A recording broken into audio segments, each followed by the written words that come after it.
Good morning!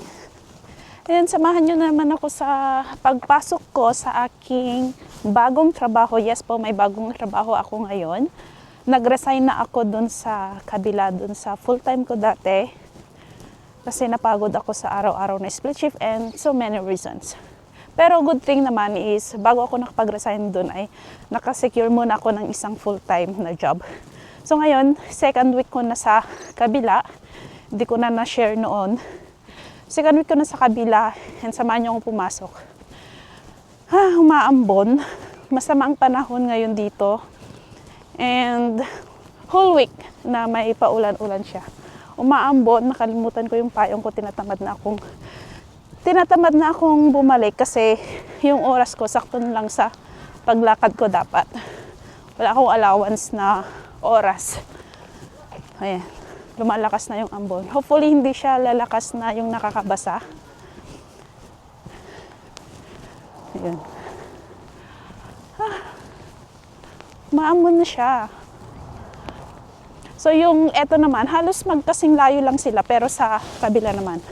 Kung noon, doon ako sa park dumadaan, eto naman sa kabila. So, ang usually na madadaanan ko is mga bahay-bahay naman. Nag-resign ako sa kabila kasi it affecting na my mental health. Sobrang stress. So ngayon, nag-apply ako. Good thing, bago ako nag-decide na mag-resign doon ay na-hire ako. So yung last day ko doon, kinabukasan, nag-start na ako sa kabila. So it's bagong restaurant siya.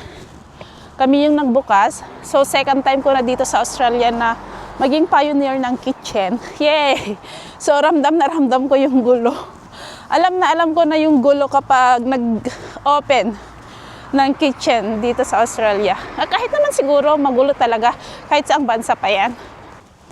So, yun nga, bago ako nag-resign doon sa kabila, doon sa nag-exist na since 1908. O, diba? Ang tibay nila, yun nga lang, hindi ko kinaya doon, nag-offer din sila ng sponsorship. Pero hindi ko kaya yung stress. Ayoko namang mamatay dito dahil sa stress, no? So, nag-apply ako sa iba. At ngayon, second week ko na sa bago kong kusina, bago kong employer. Non-stop naman na yung email. Kasi sobrang dami ko nang in-applyan, kahit saan pa yan, kahit mapadpad pa ako sa ibang lugar para willing to relocate, mga ganon. Ang dami ng email.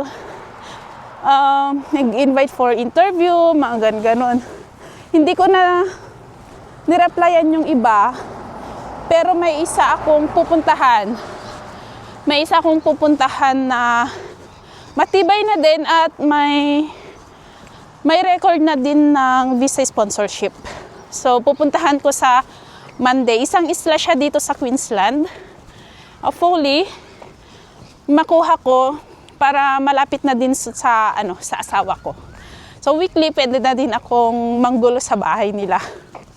Dito sa bagong employer ko naman, sinabi naman niya na open siya sa sponsorship, pero wala pa kasi siyang record, so tsaka bagong open, so medyo nag-aalangan pa ako. Kaya ngayon, subukan ko muna yung isa na medyo malapit sa asawa ko. Subukan ko kung makuha ko kasi maliban sa nag-offer din talaga sila ng sponsorship publicly, ay matibay na yung build nila, ay yung foundation nila, kumbaga. Ayan. Ilang years na silang nag-ooperate. More than decades na din. So, subukan natin sa Monday, pupunta ako sa island para sa interview. And yung executive chef nila doon ay Pilipino. So, maraming mga Pinoy doon. Hopefully, hindi ganun ka-stress. Alam niyo naman kung mga kabayan natin. Malay ko, ako pala yung toxic, char.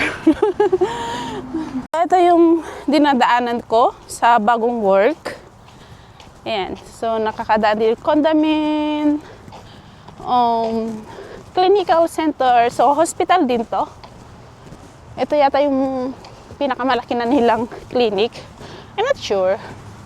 Pero parang, kasi parang mas marami silang mas maraming pumupunta ng mga pasyente. Pati yung dating boss ko nung na-hospital siya, dito din siya eh. Kaya baka ito yung ano nila, pinakamalaki dito sa town. Malapit na ako sa work. So hindi naman talaga siya kalayuan. And ayun, natatanaw ko na siya. Natatanaw ko na yung work ko. See, lapit-lapit lang. Parang doon lang din sa kabila. Magkabilaan nga lang. Kabilang side, left and right. Ay, may ipapakita ako dito. Dito, di ba binibili natin yung ano, yung rosemary. Dito, sa hospital na to, pinangbabakod lang nila. Ayan. Kita nyo yan? Mga rosemary yan. Rosemary, hanggang dun sa dulo, hanggang sa side. Nakabakod yung rosemary. O, diba? Mahal din yun sa ano eh, sa supermarket. Mahal din yan. Bakod lang nila. Hanggang dun sa side, ganun. Wala, nakaka-amaze lang. Yung mahal sa atin eh, bakod-bakod lang dito. Yun na yung work ko. Bago. Nag-sponsor din siya. Sabi niya, open siya sa sponsorship. Kasi, sabi niya, in exchange of long-term employment daw. Eh di sige. Try natin. Pero i-try ko muna yung isa, yung sa island.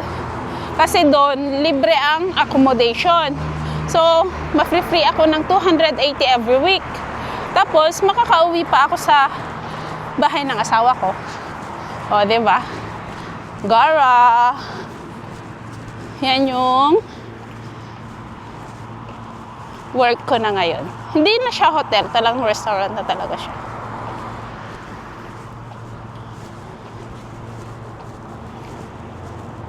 Hindi na akong tumawid dito, pero nag-aalangan ako. Kasi, di ba, maraming nadidisgrasya sa mga ganyan-ganyan, tawid-tawid. So, malapit lang naman ang stoplight. So, punta na ako. Ayan, tapos na yung duty ko. Pauwi na ako. And alay lakad na naman. Yung mga dumaraan pa. Alay lakad na naman tayo. Mga 14 minutes hanggang sa bahay. So, yun lang, easy. Ay, mas masaya talaga ako dito kaysa sa kabila. Dito sa bago. Ewan ko. Siguro mas kampante akong mag-work sa mga kaedaran ko and yung mga mas ahead sa akin kaysa sa kabila na lahat ng kasama ko, lahat kami maliban sa akin tsaka sa may-ari is mga junior na, mga pasaway, mga daming laro sa buhay, mga ganun. Pero okay lang naman. I don't mind working naman sa mga juniors as long as meron yung sense of responsibility nila. Okay lang yun. Pero anyways, highways. Ayan, pauwi na ako. And ang gagawin ko na lang mamaya sa bahay, hugas, shower, tapos magkagatas, tapos matutulog na kasi busog pa naman ako. Nag-break lang ako kanina mga 5 and kumain ako. So, yun lang for today's video. Bye! Ito yung, ano pala, view ko naman pa uwi. Ganito. Ganito kaliwanag. Diba? Ang liwaliwanag. So, kampante ka talagang maglalakad. O, diba? Nag-vlog pa. Tinuloy pa lang pagsasalita, nagbabay na eh. Ganito kakakampanteng maglakad. Kasi, safe na safe here. Di ka nila papakialaman. Who cares? Who you ka sa kanila? Ganun ba? Woo! And ito lang, dire-diretso lang to. Mga 2 kanto lang, tapos doon na, yung sa amin na. So, yun lang, final na. Final na, bye!